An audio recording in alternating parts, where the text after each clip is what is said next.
any grown man that knows all of the words to Under the Sea should put The Little Mermaid on his top 5 of that year.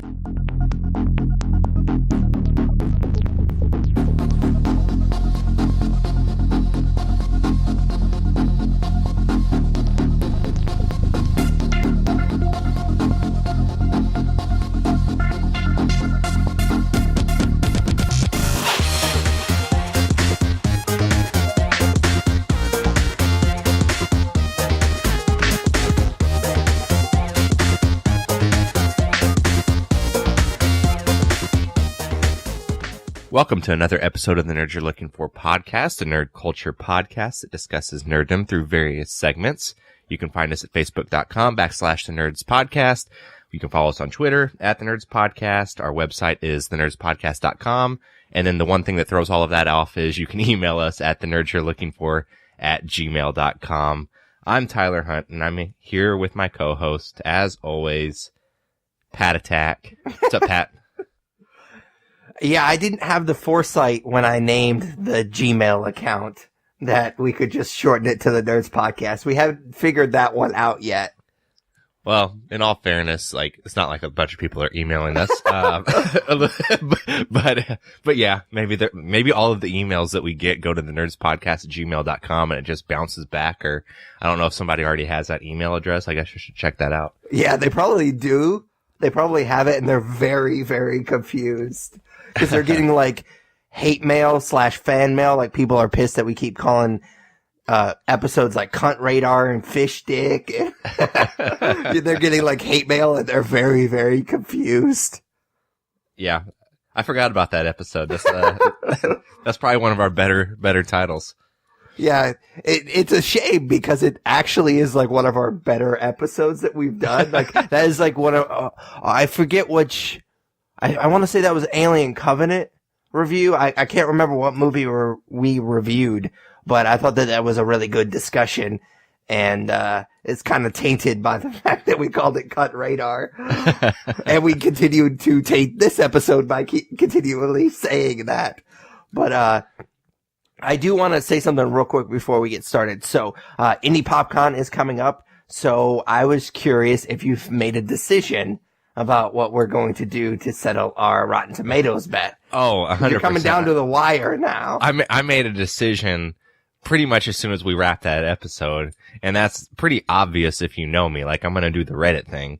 Okay. You know, I'm not going to put myself in any circumstance where I can be publicly humiliated. Yeah, the Reddit roast thing is a public humiliation, but at least it's over the internet, so. And those people barely count.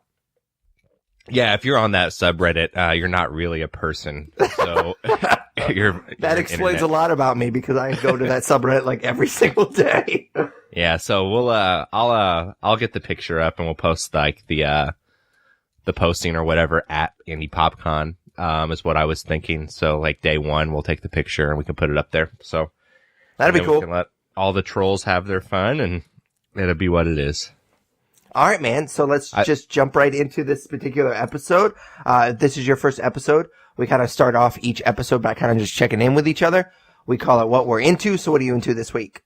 I am into Westworld, which if you've been living under a rock and don't realize it, it recently came back on the air on HBO. But previous to that, it had actually been off the air for, I guess, about a year and a half because I don't know why. I guess it takes a long time to make this show. I'm not exactly sure what the reasoning was there, but the one thing I will say about that long hiatus is that while I appreciate the time it takes to make a show like this, when something is off the air for that long, it kind of fogs my memory around all of the intricacies of the show, especially in a show like Westworld, where there are a ton of intertwining plots that take place over different timelines, and especially with all of the things that you and I watch and do concerning pop culture, like it's hard to pick up where you left off a year and a half later. So I probably should have rewatched the first season, but who has time for that? So I wasn't able to do that, and I just kind of jumped right back into season 2. With all of that being said, I will say I was a little let down by the season premiere of season 2 that came out, I guess at this point, 2 weeks ago. And I didn't think much of anything really happened in that episode. After one bad episode, though, I'm not going to give up on the show, especially after I committed to the whole first season. But I was definitely starting to doubt that this was going to be the successor to Game of Thrones as HBO's biggest series. However, I will say, gladly, episode 2 of this season, which came out last Sunday, felt a lot better than the premiere and added some context and clarity that I needed to kind of jump back on to what was going on. And I don't know. I would say the only problem I have with this show is that I don't care about some of the character arcs. The first episode of season 2 focused a lot on Maeve. I always fuck up her name. Mauve and Arnold, which I care very little about. While the episode 2 that I'm talking about predominantly focuses on Dolores and William, which is where things are really interesting in my opinion. And I don't want to keep comparing this to Game of Thrones, but it's very similar to arcs in that show, like Bran, that aren't too interesting. So you kind of zone out for 15 minutes an episode. And that's kind of how I was feeling whenever it was focusing on those other characters. But I felt like this episode in particular, episode 2, does a really good job of setting up the show for the rest of the second season. And we get to see a lot more details of the current world than what we saw in season 1. And I love the context that adds. And when I say the current world, I mean like life outside of the park and life outside of like Westworld's headquarters. Like you never really see like New York City or a big city or anything like this. And this episode kind of ventures out a little bit more. And I really appreciated that because again, it kind of adds more of a context to the culture where people want to go to this place, this amusement park, and basically murder and rape and do all sorts of terrible things they couldn't do in the real world. So doing that also adds additional layers, I guess, to the corporate purpose of Westworld. So obviously at its core, it's a place where people can go and they can let go of their inhibitions. But there's also, of course, a business side to that. And it's very much just put out there in this episode that it's allows this corporation to know all of the secret wants and needs of its client base, because when they go into Westworld, they do everything that they would secretly want to do in real life. And overall, I don't want to get into too many more details because I don't want to spoil it too much, because obviously this is still relatively fresh. It's only a week old and the show's only been back on the air for 2 weeks. But I will say that this episode did a really good job of getting me bought in again to this show. And I'm looking forward to tonight's episode, which will be episode 3 because we record on Sunday mornings. So, I'm definitely digging Westworld right now. Yeah, I've been kind of, I don't want to say necessarily dreading you talking about this because I knew it was coming, but I was dreading it because I have to admit that I have not watched this show yet. I've had plenty of time to watch the first season. And I tried about a year ago and I got about 3 or 4 episodes into it. My wife and I tried to watch it together and she wasn't interested after the first episode. And then I kind of slowly lost interest in it after a couple of episodes. And I just haven't gone back, to revisit it because I was like, oh, well, the second season's coming out. I should probably just go ahead and rewatch the first season because I don't remember the first couple episodes that I watched. And then I just never did that. And I went to do that the other day after I finished what seems like my 7th rewatch of The Office. I decided to go back and I was like, okay, well, I'm going to start Westworld and I'm going to watch it. But for some reason, it wouldn't let me on HBO because I don't know if the second season, through it, I don't know what was going on, but it literally said the content's not available right now. So it wouldn't let me watch it. So I tried at least, and I'll definitely revisit it. I want to give it a shot. You and a lot of other nerdy friends that I have told me that this show is amazing. And so when enough people tell me that, I know that I'm going to at least appreciate it enough to watch the whole fucking season. So yeah, I'm definitely going to do that. I just haven't done it yet. Yeah, I didn't want to say it explicitly, but the reason I didn't want to spoil much is because I had a feeling you hadn't watched it yet because I've never heard you talk about it. So I didn't want to spoil anything for you. For sure. And I appreciate that. Cool, man. So what are you into? I am into a show as well. My wife and I are big documentary fans, and Netflix has a somewhat new, I think it was released like a month or two ago, docu-series called Wild Wild Country. I don't know if you've seen this. I know your wife has seen it because she posted something on our Facebook page about it. Yeah, so it's funny. You guys came and visited us a few weeks ago, and I guess her and your wife had like started watching it, and I was interested, so my wife and I started watching it together, and I was on my phone for most of the 5 episodes I watched, and then by the time we got to the 6th and final episode, I just fucking gave up and I went upstairs.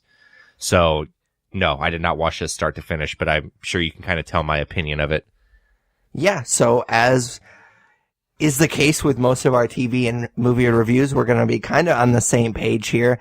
I don't think that it's necessarily... Like, I don't think the subject matter doesn't deserve to have a documentary. I think most of my boredom or the fact that this documentary didn't really capture my attention is on the filmmakers themselves. Because I think the story itself is really interesting. For those that aren't aware, Wild Wild Country is a docuseries on Netflix, like I said, that covers this cult, and I'm going to butcher their names. The cult is like the Ranishis. They only say it like 100 times an episode, but, yeah, they were a cult in like the backcountry of Oregon in like the mid to late 80s. So before I was born, but I'd heard the name, whatever, like I must have picked it up when I was a kid, like people still talking about what happened or whatever. But basically what happens is there's this religious leader in India, and I'm not going to try to butcher his name, but he does some shady shit in India, and the Indian police force is kind of closing in on him. So he actually leaves India and flees to America, and they buy this plot of land in the backcountry of Oregon and basically set up a commune. And they even talk about this, the first couple episodes is basically they're out in the middle of nowhere.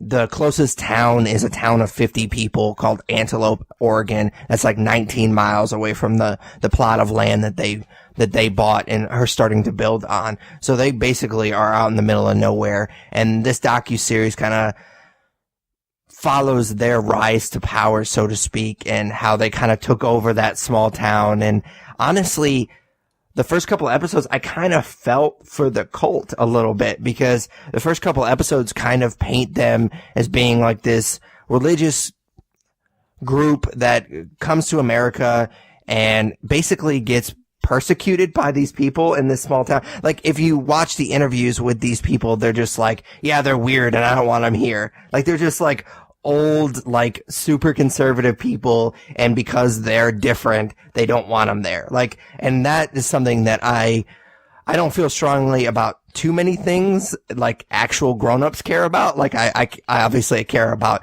movies and TV and comic books. I feel strongly about that, but not into too many grown-up things. So I feel that passionate about, but like, one of my things is always like live and let live. Like, I'm not going to bother. Like, as long as someone's not bothering me, I don't care what you do. Like, literally, I don't care. And I kind of felt for these people because they aren't even that close to this town. And yet there's these old, like, crotchety people that just want them gone because they're weird.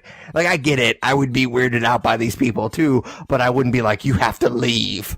And a lot of like the weird shit that starts happening, again, I kind of felt for the cult because they're overreacting, but they are just reacting to the shittiness that this town and this county is kind of putting on them. Like, for example, like, they start buying all these assault rifles and stuff like that, and they start practicing shooting on their range, and these people are freaking out. And well, it was a reaction to the fact that their hotel in Portland got bombed. Like, this cult leader had bought this hotel and a lot of his followers stayed there, and it got bombed.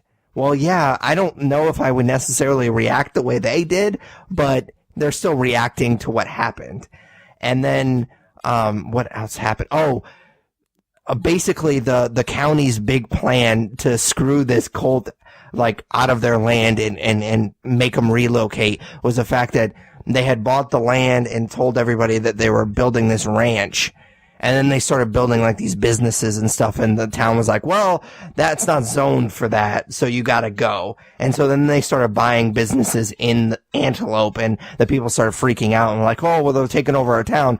Well, you kind of forced their hand there. So I kind of felt like, I know that this wasn't the goal of the documentary, but I kind of felt like, at least for the first couple episodes, I was kind of siding a little bit with the cult. Of course, later in the episodes, you kind of start finding out that they were doing super, super shady shit, and they were breaking the law and so on and so forth. And a lot of these people ended up going to jail later on in their lives because of this. But at first, I kind of felt like I was siding with the cult a little bit.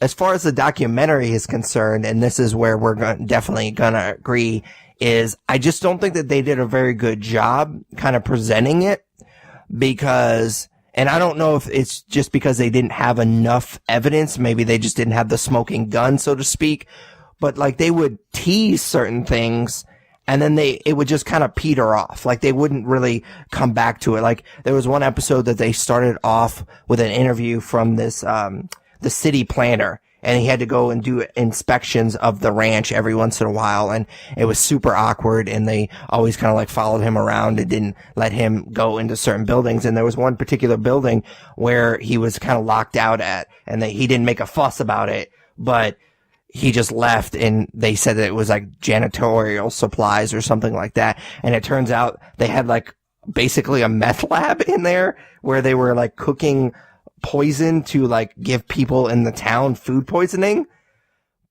He said that, but then they never really followed through on it. And I just felt like, that's interesting. Tell me more about that. And then they just wanted to talk more about like this political thing with the cult and like these homeless people that they brought in and stuff like that. Like, I don't care about that stuff. Talk to me about the food poisoning thing. And they talk about this group of these cult members that go and try to like murder this congressman that is against them, and they spend like 10 minutes on that, but yet they keep going back to what they call street people, which I thought was hilarious that they kept calling them street people. I would literally laugh every time they said it. There's got to be a better name for the homeless people that they brought in than street people. But they kept going back to that shit, and I didn't care about that. Like, talk about the attempted murder. Like, it just felt like they thought that certain things were more interesting than they really were, and I found myself kind of bored, but I had already invested too much time in the documentary, and everybody was kind of talking about how it was so cool, so I was like, well, maybe we'll get to the cool part, but we never did.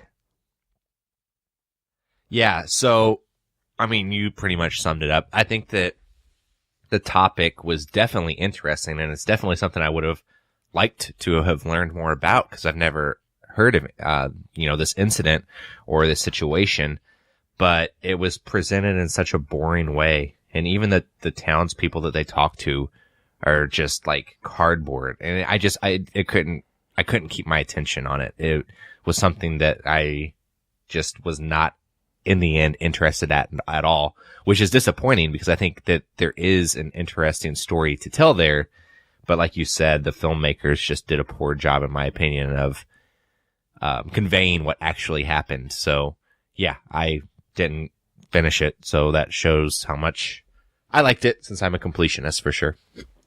Yeah. And I kind of wish that I hadn't finished it either, because it was not satisfying for sure. Like by the end, I was just like, oh, can just be over? Like, can this just be done? And I never got that satisfying conclusion. For sure, man. All right, so our next segment is just plainly called Comics. Tyler and I read a ton of comics each week, and we like to spotlight one or two an episode. So what'd you read this week?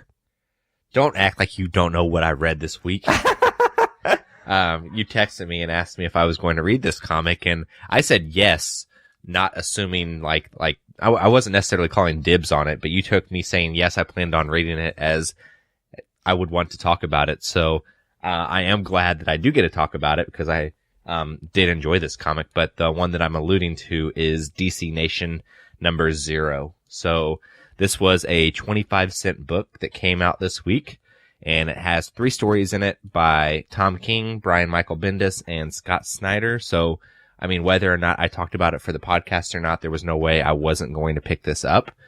It's essentially 3 stories that serve as precursors to the 3 biggest events going on in DC Comics this summer. And they're definitely the 3 stories I'm most excited to read this summer as well. And the first one is the one that is written by Tom King, and it kind of ties into the Batman Catwoman story that's been going on in the Batman run for a long time at this point.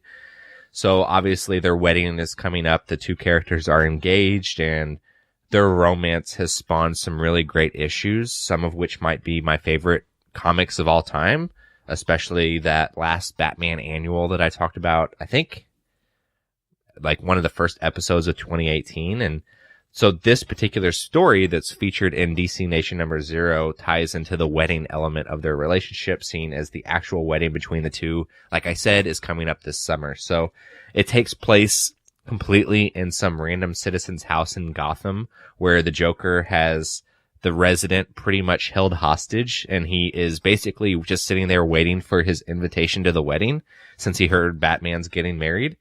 And the citizen wonders why Joker would come to his house on this random day, and the invitation would be mailed to him. Like, just none of it adds up, and the Joker basically just says, why not? And there's a lot of banter between the 2 that is actually kind of funny, and Tom King definitely writes the character a lot different from the way that he was last written in the Batman books. But this appetizer of the character definitely hints that his Joker, his version of the Joker, may be better, in my opinion. So time will tell, and of course we'll get to see more of this story play out this summer. But this first issue, or this first story in this issue, was definitely great. The second story is also a prelude, of course, and this is written by Brian Michael Bendis, and it's a prelude to his Superman story that he'll be doing in the Man of Steel number 1, which comes out, I believe, on May 30th. And there's not too much to talk about with this story, because although it was good, it pretty much is just a character study of Clark Kent, and it kind of follows Clark Kent around the Daily Planet and sets up a cliffhanger that I'm sure will play out in the first issue of the Man of Steel series. Like I said, it is a really good character study of Clark Kent, especially coming off of Action Comics 1000, where obviously a lot of different writers dug into the character quite a bit, but I can't say that a ton necessarily happens in this story, but overall it was still a really good read. And then the third story in this issue is the final story, and it's a prelude to a comic that comes out next week called Justice League No Justice, which is written by our boy Scott Snyder. I'm interested in reading the Justice League coming from him, but I'll be honest, I recently finished Dark Knight's Metal, and seeing as I just finished it this week and it actually wrapped up a few months ago, you could probably tell I didn't really like it too much. So I'm hoping that this story, written by him, turns a few things around for me. I will say that this short definitely gives me hope for his Justice League run, as it's pretty interesting. So basically the whole concept of, I guess, this initial arc is that 4 giant beings made up of the universe's like 4 major energies. I think they were mystery, wonder, wisdom, and entropy, are headed to destroy a planet called Kolu, because I guess that's how they sustain their life force. It's very comic-y. But to stop them, basically the Justice League has to divide into different teams that fit those 4 energies. And in doing so, they basically recruit members to the team that you would never think would be in the Justice League, like Lex Luthor and Deathstroke, Sinestro, some of the Teen Titans, etc. So the story definitely got me excited for No Justice number 1, which I'm definitely calling dibs on for next week's episode. But like I said, I kind of fell a little out of love with Scott Snyder with Dark Knight's Metal. It was just a bit of a mess, in my opinion. So I'm hoping that he bounces back in my eyes with this Justice League run. So at the end of the day, like, you know, I just went through over 3 pretty cool stories that you can get for 25 cents. So how could I not recommend this book? It was a lot of fun to read, and it definitely whet my appetite for what's to come this summer. So we have actually talked a lot about this the last couple of months, Tyler and I have really tried to pare down some of the stuff that we read because it was getting ridiculous and super, super expensive. And one way that I've it doesn't really help for it to be expensive, but like I read a lot of number ones and I give a lot of different books a shot at least. And I've been trying to do that through Comixology, doing it digitally. That way, if I don't like it, then who cares? It's not sitting in my long box forever and I'm never going to read it again. So I've been trying to do that to save a little space in my nerd cave, I guess. And I just realized that this book is actually free on Comixology. It's not even a quarter. So really? Yeah, you literally have no excuse not to read this. And that definitely makes sense. Like, why charge a quarter if you're Comixology? Yeah, I don't understand why they would. Like, when I first heard about this book and it was going to be free on Comixology and then like a quarter, I was like, then they're just not even going to try. But obviously when they got their all-stars, literally, those are the three most famous writers in DC right now. They literally got them to do stories for this one book and they're only going to charge a quarter. Like, come on. That's a steal. I have not read it yet, but I do have it downloaded. Yeah, man, definitely check it out. I know that, I don't want to beat a dead horse, but I know that you're not as big into DC as I am, and probably the only one that's going to interest you too much is the Joker story, but I really think all three stories are pretty good reads. All right, cool, man. So I am going to talk about a new number one, like I've been doing a lot recently, and that is Death or Glory, which is a new book, which did not write down who put it out. I'm assuming it's Image. It seems like a lot of my new number ones that I talk about are Image, but unfortunately I forgot to write that down. So I apologize for that. You guys can, tweet at me or Facebook or whatever you want to do to tell me who actually published this book. But, we talk about this a lot because we do talk a lot about number ones and kind of what needs to happen in a number one for it to be a good issue. And I want to put this issue as like the top of my list is like the perfect example of what you need to do as a number one, especially original content. Cause as far as I understand, this is not based on anything else. So this is like the perfect issue for me if you're a number one to really grab my attention and get me intrigued into a story. So I say that because, and this is going to be a weird association, but I like to weave in the fact that I do stand-up comedy as much as I possibly can. So one thing that I always do when I am like sitting down to write my set for an upcoming show or whatever is I always like to start off really hot, like something that I know works. It's real quick that I know works that'll get people laughing. And I do that for many reasons, but mostly because if I have other stuff in the set that I'm not quite sure about that are kind of lukewarm, if you get people laughing and they'll put you on a longer leash, like they'll go with you and kind of once you get them laughing, they're a lot more forgiving about stuff that doesn't necessarily work as well. And I think this is exactly what this book did. So the first couple of pages don't really function as far as the overall story is concerned, but it just kind of starts off with a bang and it gets you intrigued in the story. And then after those first couple of pages, they go into much more exposition stuff and kind of explaining what's going on. For those that haven't read this, it's basically about this woman named Glory, which is a very douchey name to have. But she basically has been raised by this doomsday prepper that they call Red, and Red is now sick and he needs a new liver. And they don't, obviously being doomsday preppers and they're kind of living off the grid, they don't have health insurance and they also don't have a ton of money. So she has come up with this plan to steal this money. And that's kind of the first, like, I would say the first few pages obviously is that kind of, that quick little bit that kind of gets your attention. And then the next, like, I would say 6 or 7, 8 pages are kind of very exposition heavy, explaining all of the stuff that I just explained right there. But I don't care about, like, normally I would be reading that and be like, oh, like, here we go with all the exposition. You're like just spoonful feeding it to me.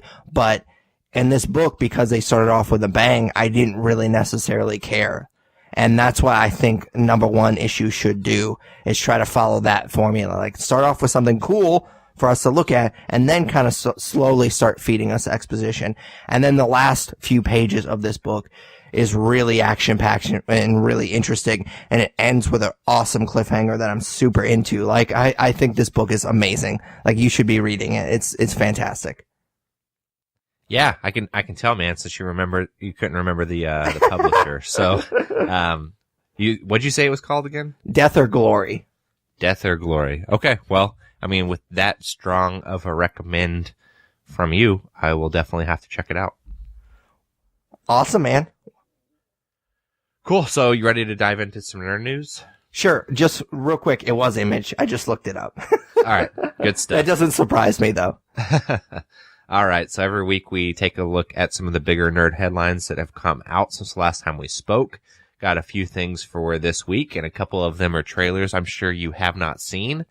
But considering we do a podcast where we talk about things like trailers, I do my homework and I fucking watch them, but we'll get to that in a second. So, the first thing is that, DC has been kind of prepping a streaming service over the last year or so. They're doing a Titan show that's going to be on there, as Harley Quinn cartoon show. And then they just announced this week that they're going to be doing a Swamp Thing show that James Wan is producing. He's, of course, the guy who's directing Aquaman, and he also directed the Conjuring movies, and I think Insidious, and a couple other horror films. So this is going to be on their streaming service, like I said, which is now called DC Universe. But I know you're a huge fan of Swamp Thing.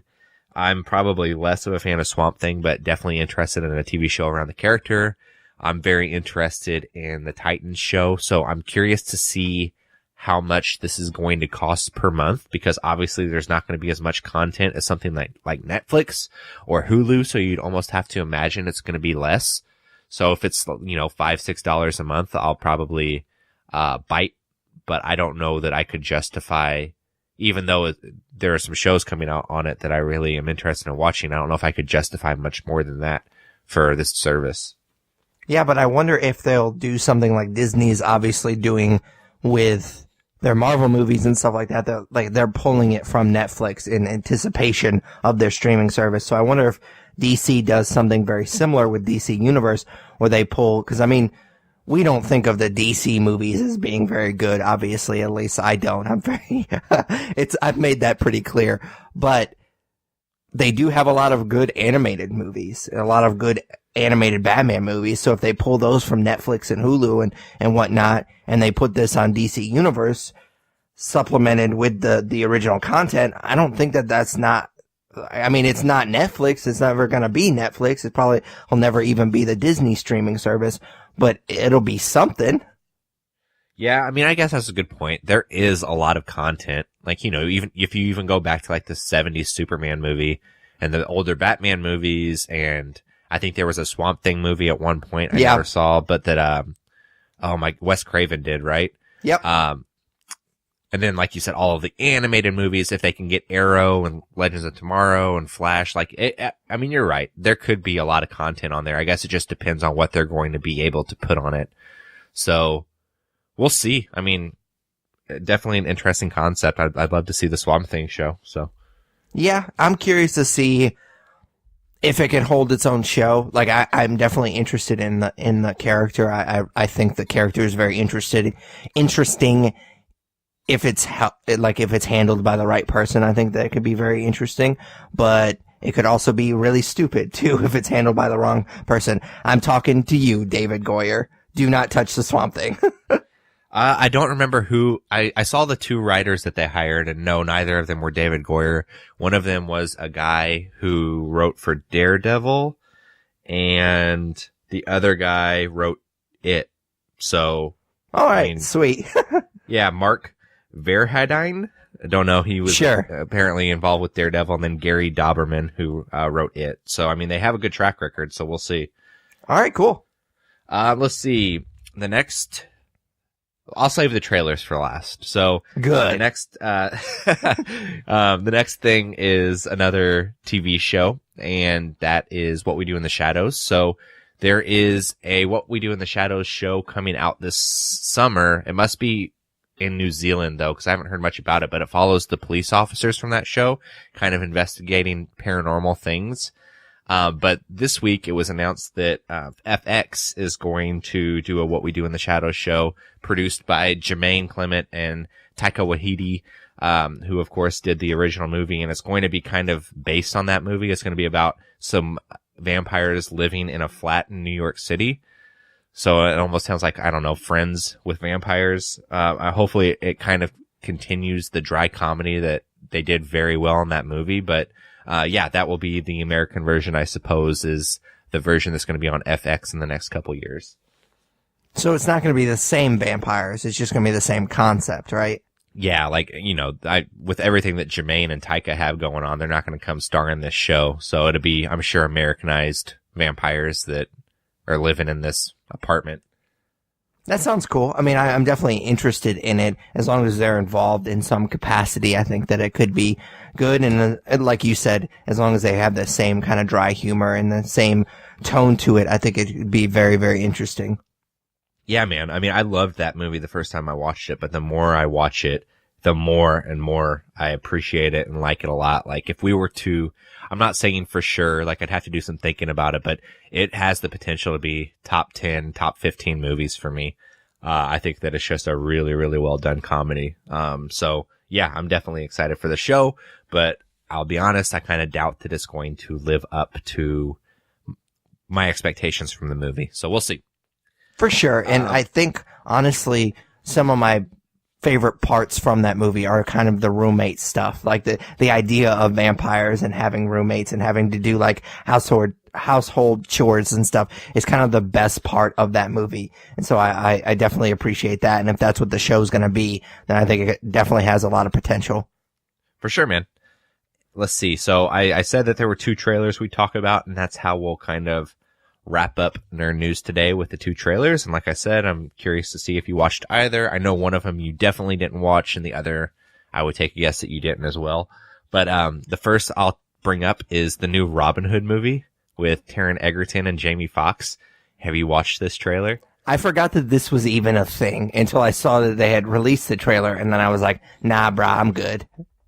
Yeah, I mean, don't get me wrong. Like, this movie sounds like garbage, and I mean, the trailer's not terrible, but I'm sure it's going to be terrible. I really hope it's good because, one, we haven't had a really good Robin Hood movie in a long, long time. I would argue since the animated Disney Robin Hood, which I loved as a kid. Men in Tights.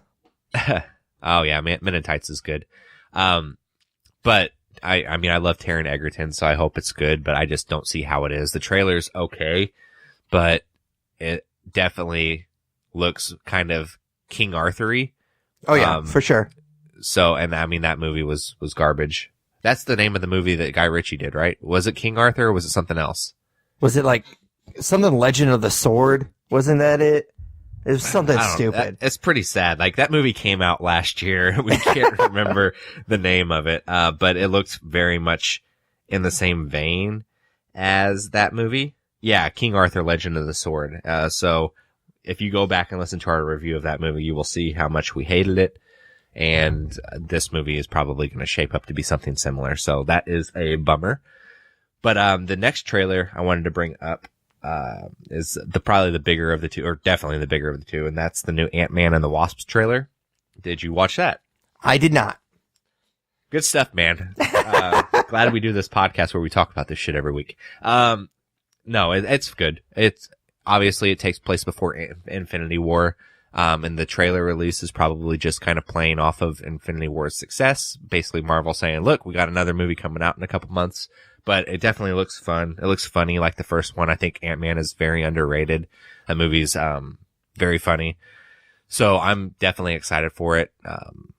I'm excited to see the Wasp. I'm excited to see Michael Pena again because he's so great in that first movie. And then, Lawrence Fishburne is in the trailer, and him and Paul Rudd have a discussion about Goliath, which Lawrence Fishburne's character was Goliath at one point, and he's talking about Giant Man, and they have a funny back and forth about how big Spoiler they each alert. got.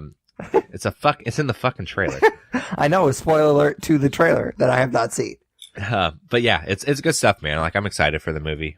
Which one of us got it for the film draft? Pretty sure I did, right? I think it was you, because I got Infinity War. Yeah, so obviously I'm pulling for it. But yeah, it's good stuff. Yeah, I'm definitely excited about this movie. It's funny that you brought it up, this particular trailer, because I watched or rewatched Ant-Man last night, actually.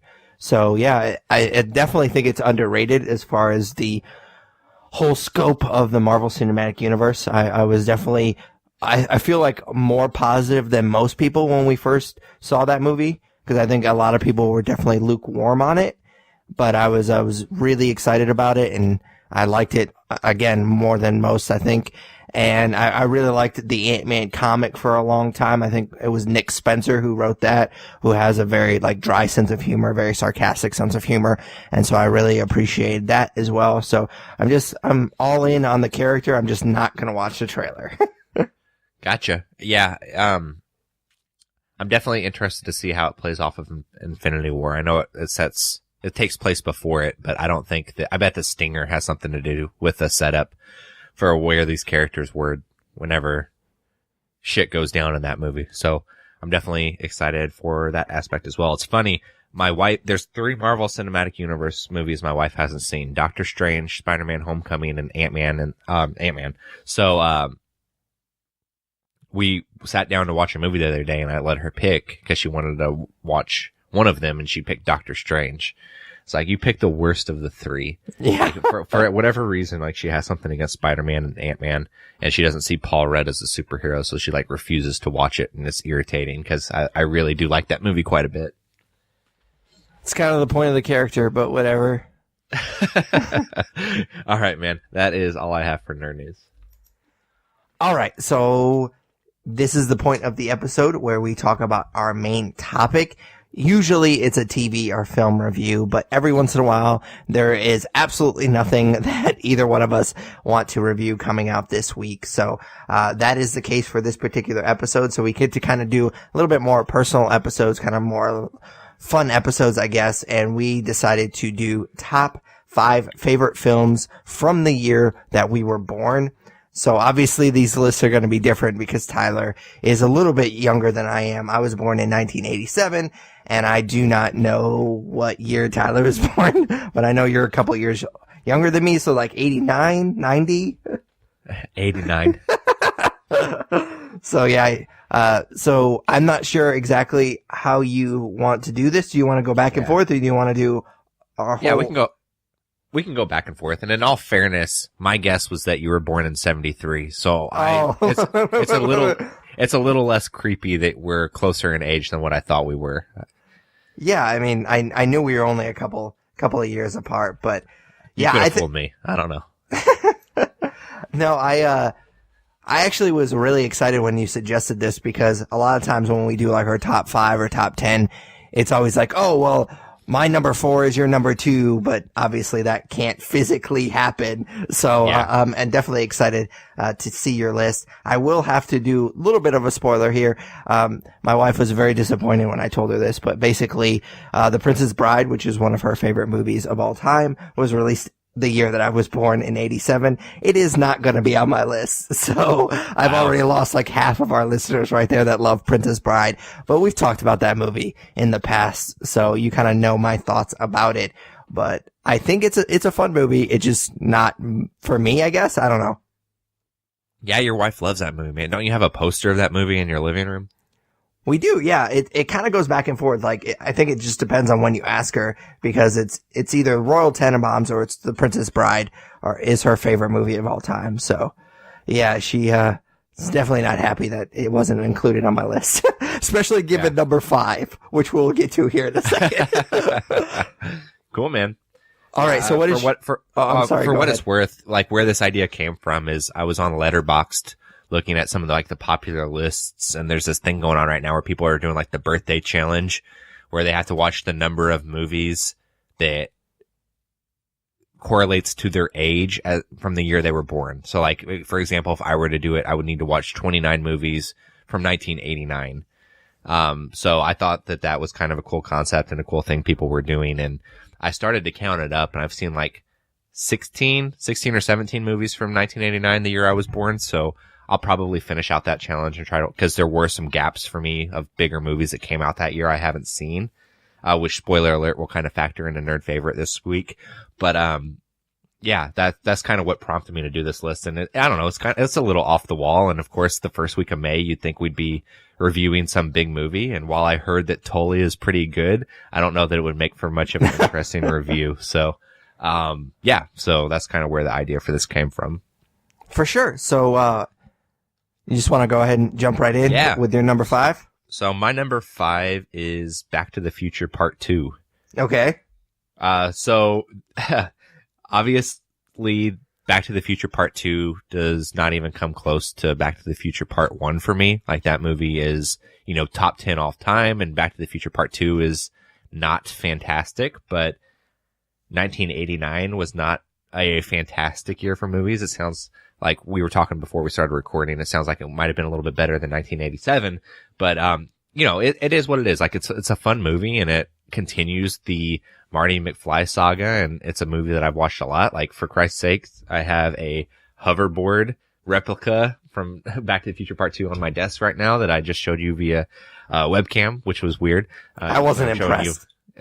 Usually I'm showing you my dick via webcam, but no, I mean, it's a fine movie. It's fun. There's funny parts. You get to see the future. You get to see the hoverboard. It's a fun popcorn movie that plays into a trilogy that I really like. Yeah, it's definitely better than the third one, for sure.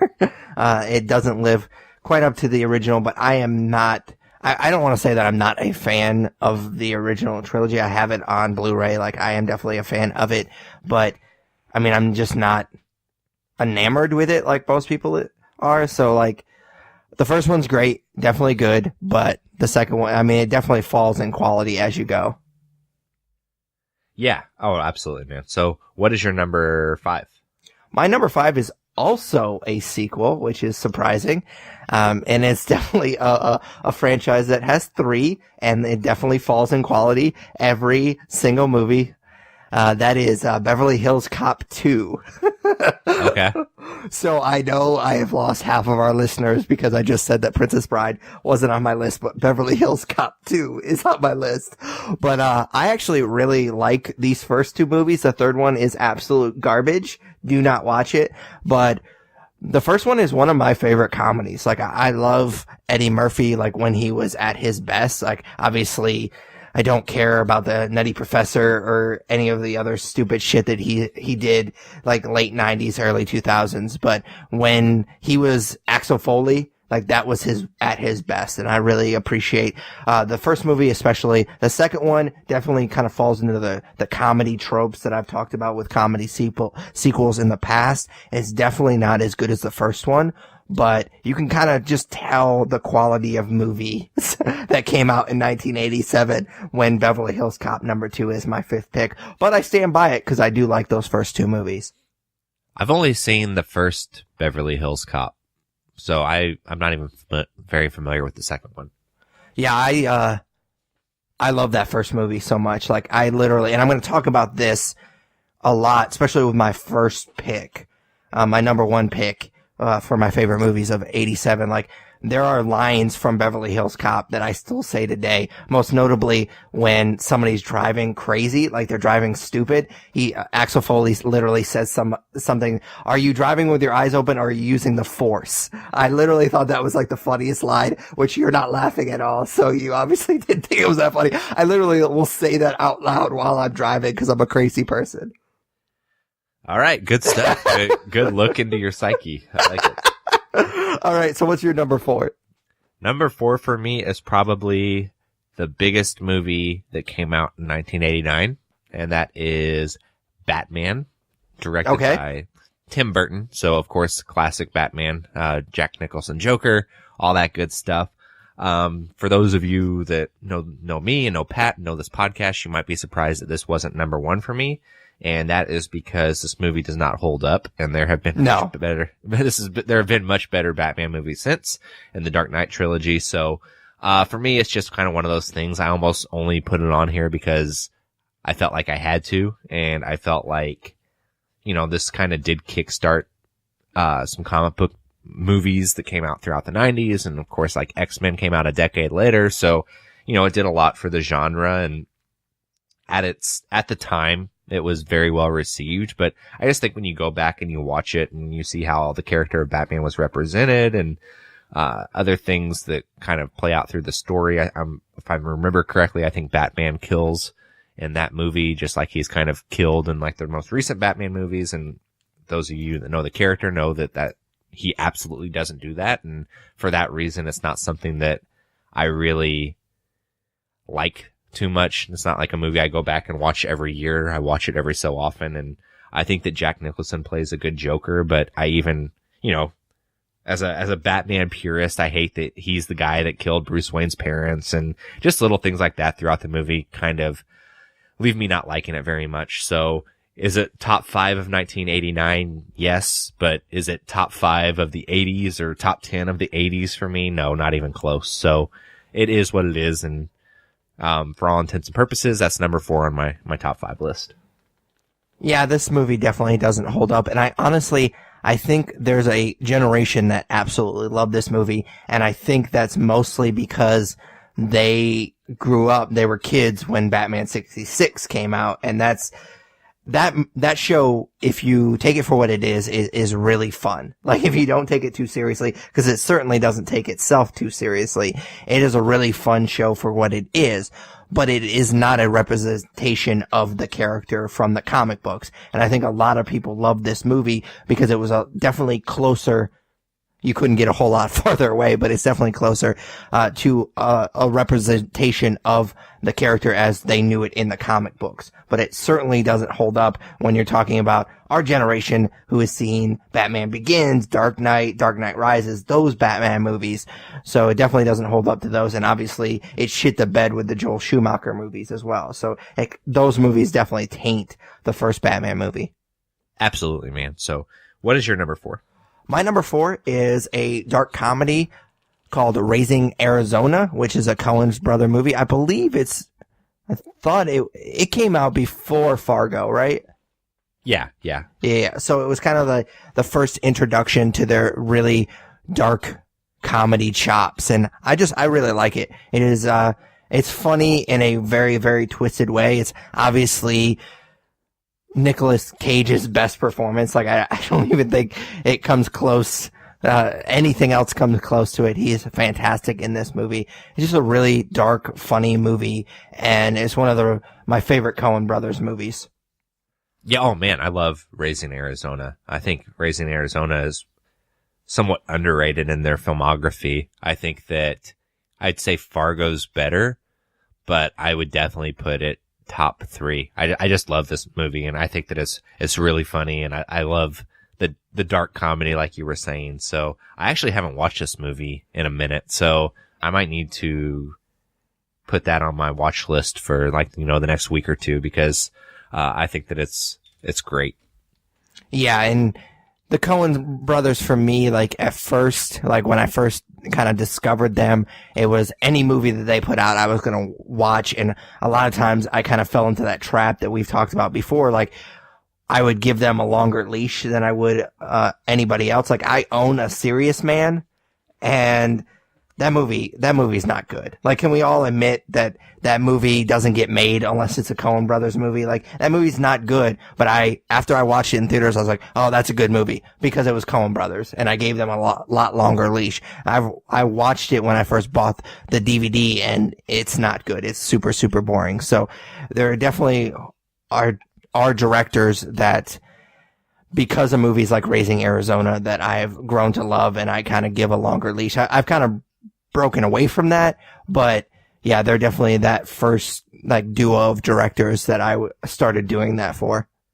Yeah, I would say anymore, they are hit or miss for sure. For sure. So their last 5 movies are Burn After Reading, A Serious Man, True Grit, Inside Llewyn Davis, and Hail Caesar. And out of those 5 movies, I'd say 2 are good. I like True Grit and I like Inside Llewyn Davis, but Hail Caesar, A Serious Man, and Burn After Reading are not great. So you're 100% right. They definitely get a longer leash than they should. Yeah, Burn After Reading is probably one of the most disappointing I've ever felt after watching a movie, because it's them and it's so bad.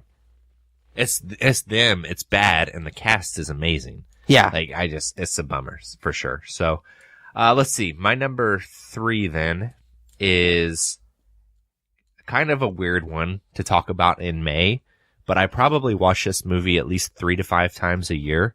So, I mean, it has to be on my list and it has to be somewhat high. And that is Christmas Vacation.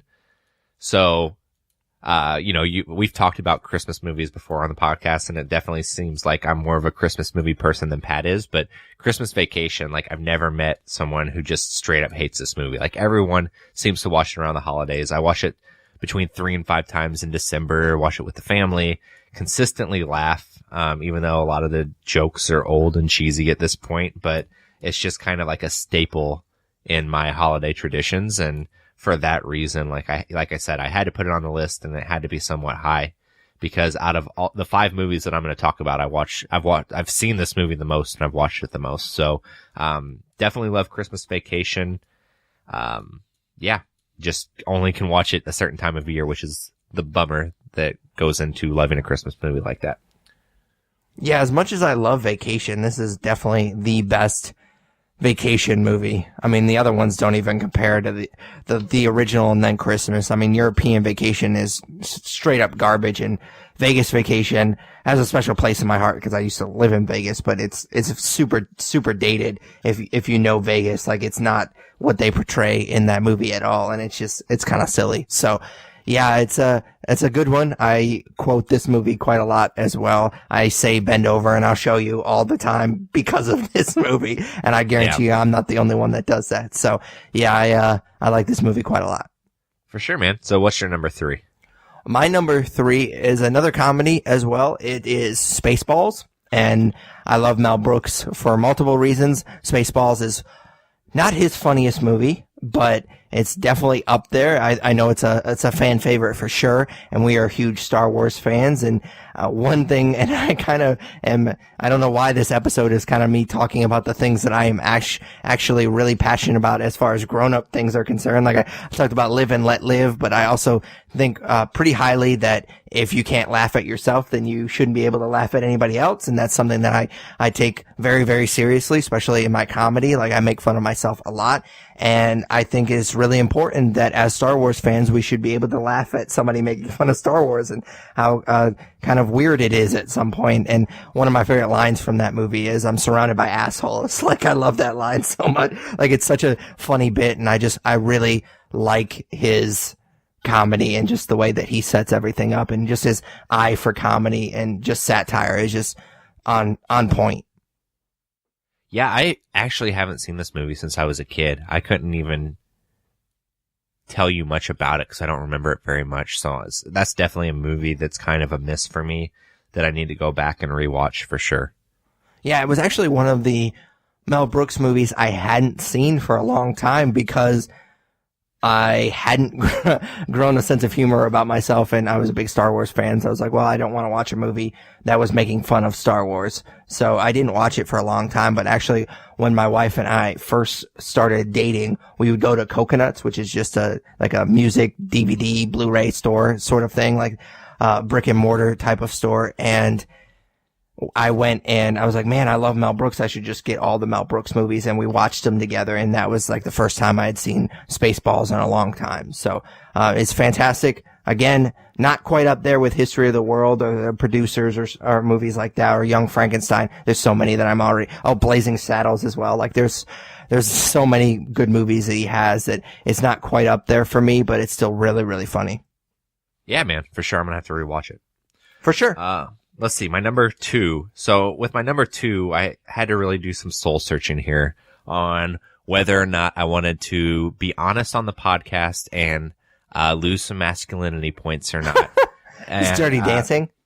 No, it is not Dirty Dancing, but it's close. So, I kind of went through my head about it a little bit and was like, all right, to be honest, or to leave this off the list. And not only did I decide to just take the hit and put it on the list, I put it at number 2. And that is because any grown man that knows all of the words to Under the Sea should put The Little Mermaid on his top 5 of that year. So, yeah, Little Mermaid for me is number 2.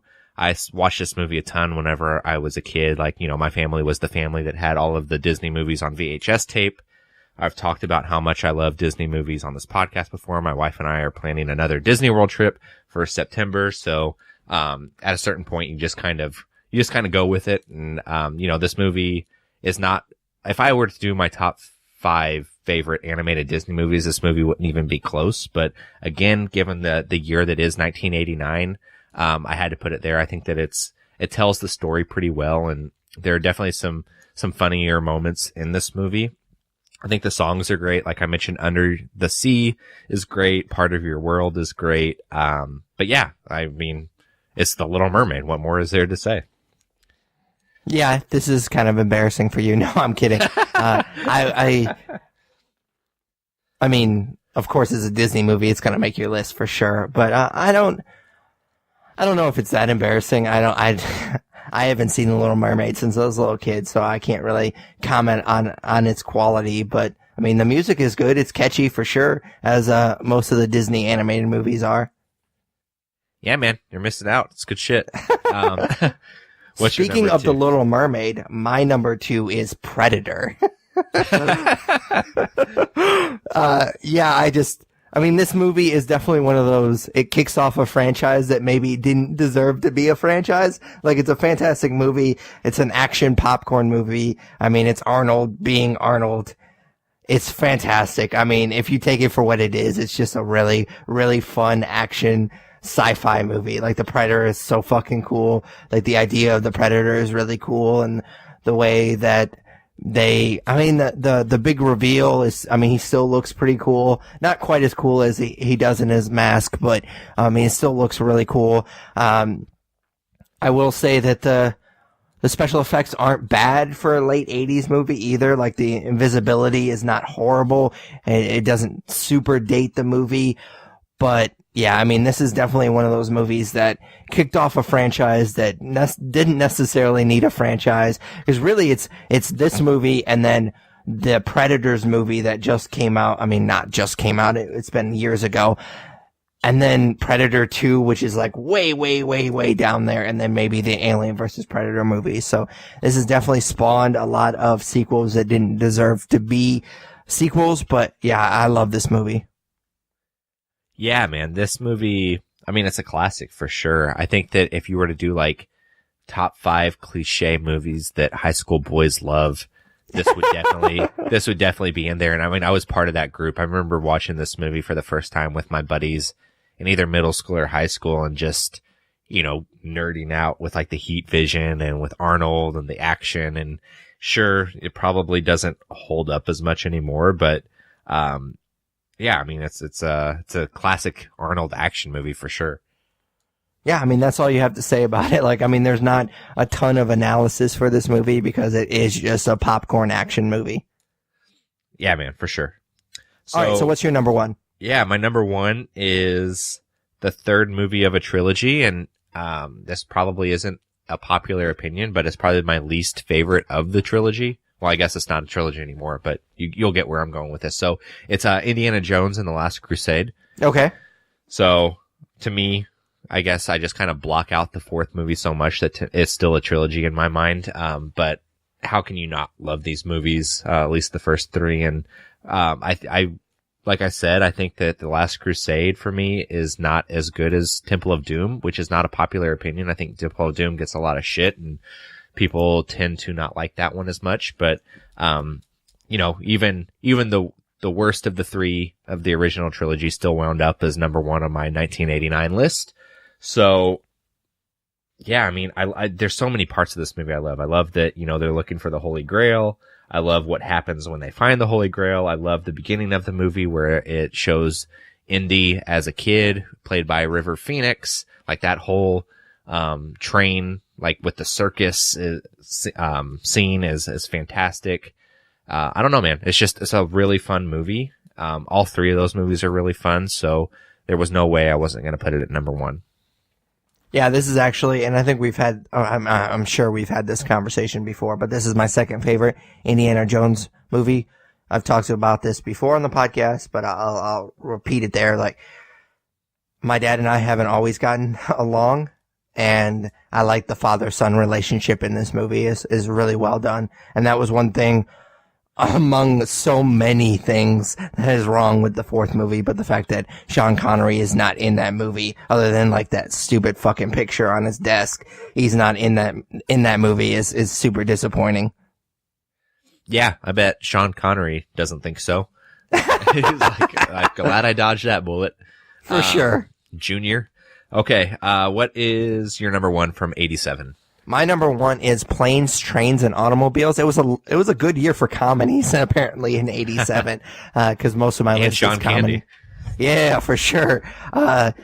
Yeah, so this is Steve Martin, John Candy comedy. If you haven't watched it, definitely pause this episode of the podcast and watch this movie. It's fantastic. It's probably one of my favorite comedies of all time. It's just fantastic. It's so quotable, literally to this day, probably to the annoyance of my wife. Anytime anyone says, like, you're going the wrong way, I always say, I gotta finish the line. I always say, how do they know where we're going? It makes me laugh every time.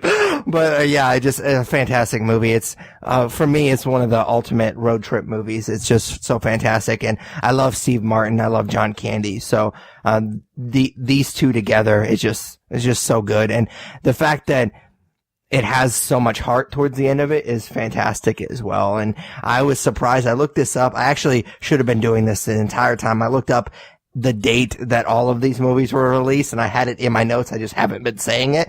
This actually was released in November 25th, which it would obviously be Thanksgiving or around Thanksgiving that year. So yeah, I thought that was fantastic that they kind of lined it up like that. Yeah. So this is actually a pretty good segue to the nerd favorite I had planned. Okay. So, I told you, usually we don't tell each other what nerd favorite is, but I told you beforehand what it was going to be, so you could kind of go through 1987's filmography. But the nerd favorite for this week is the biggest movie gap from the year you were born. So the segue being, I've never seen Planes, Trains, and Automobiles. So really? So you gotta pause this episode. Yeah. So I guess we'll just stop recording and we'll reconvene in like 2 hours. But, sounds no, good. I mean, I really do need to watch this. I've heard nothing but amazing things, of course. It's a classic, so I don't know why I haven't watched it. I guess maybe because I don't know. I work in retail, so Thanksgiving's always crazy for me, so I'm not watching a lot of movies. But that's a pretty lame excuse, so I don't know why. But, anyways, back to this nerd favorite. I noticed that whenever I was going through all of the films that came out in 1989, there were a few, like, bigger movies that I haven't seen. And so I want to know what, like, your biggest gap from that year would be. What? So, you're surprising me. I had no idea.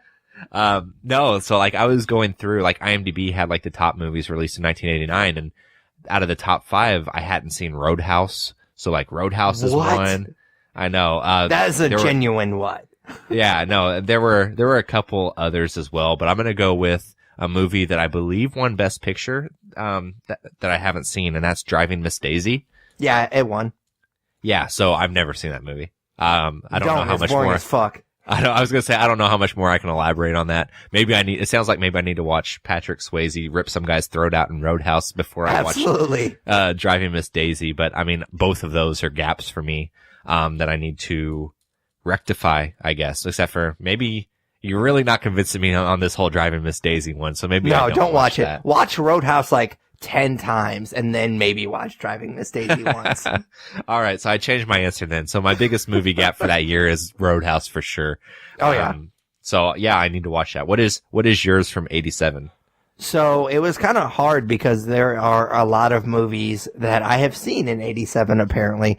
Like when you told me this before we started recording, I was like, well, that's going to be kind of tough because I went through the list and there wasn't a ton of good movies that had come out that I would consider like big gaps for me that I hadn't already seen.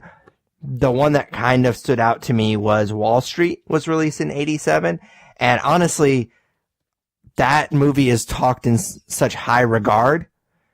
I have little to no desire to ever watch that movie. Obviously, because it's been out for decades and I never got around to it. It just doesn't look interesting to me at all. They made a sequel. That sequel also didn't look interesting to me at all. So I just skipped it. Like, I literally, it's my answer for the nerd gap or whatever we're calling this, but, I have zero desire. I would rather watch Roadhouse again. Would you rather watch it 10 times? Yes. For sure. I have watched it like 20 times. No, I've seen Wall Street. It does not hold up. It is okay. It was probably really good for 87, but it's not something that you really like go back and watch and really love. The new Wall Street movie that came out a few years ago with Shia LaBeouf is not good either. So you're not missing anything, man. I haven't seen Roadhouse, but I would also say just go watch Roadhouse, apparently. So sweet. So that's our goal for the rest of the day. Is just to watch Roadhouse again. Yep. So next week we'll review Roadhouse. That would be so fucking weird. It's just randomly we reviewed a movie that's been out for 30 years. I'm not good at math. Well, let's see. How old are you, Pat? Oh, oh yeah, we could do it that way. Nailed it. I'm a fucking idiot. I have 2 bachelor's degrees. I could do that math. 1, 2. Got 2 of them. They weren't in math. All right, man. All right, man. So that is it for episode 188 of the Nerds You're Looking For podcast. As always, we'd appreciate if you subscribe, rate, review us on iTunes, Stitcher Radio. Basically, any good podcatcher you use, we're probably on it. You can check out our website, thenerdspodcast.com. You can also comment and subscribe to our YouTube channel. I recently kind of changed the way that I'm going to be doing the YouTube channel, so definitely check that out because I have a lot of videos that I'm excited about putting out. So definitely check that out. You can also follow us on Twitter and Instagram at The Nerds Podcast. Like us on Facebook. Follow us on Google+.